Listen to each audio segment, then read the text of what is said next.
remember, I've been recruiting for 25 years, and I remember coming up in the beginning, and we were taught, it wasn't a sales, kind of module, if you will, but it was basically selling, right? But it was rarely talking about kind of the human side of it and the human connection. It was all about the process. It was all about do this. It's a numbers game. Reach out to everybody you possibly can. Kind of, we have this saying called, spray and pray, right?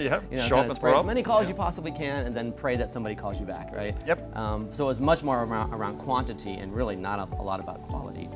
Well, I think that's going to come back and bite people in the butt, Yeah. quite frankly, I think we've gone too far. So the pendulum swung too far, especially in the SaaS world, is that what we've seen is this sort of growth at all costs mentality that's been sort of pushed upon companies by their investors and so on. And it's created a set of behaviors in which it's all about quantity. Right. And we don't really have to be that good at selling because we just keep enough crap coming through the top of the funnel, Right. and we pick off a certain percentage of them, we'll hit our numbers. Yeah, sure, right. Okay, sure, that works for some companies. It's not sustainable, Right.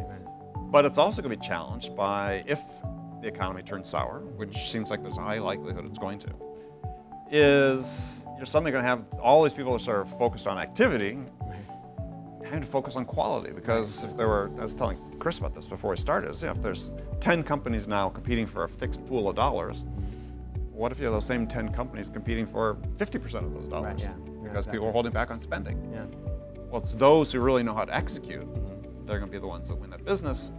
It's those who bring the human side of it to be able to help their buyers achieve what they want to achieve that are going to be the ones that win. Yeah.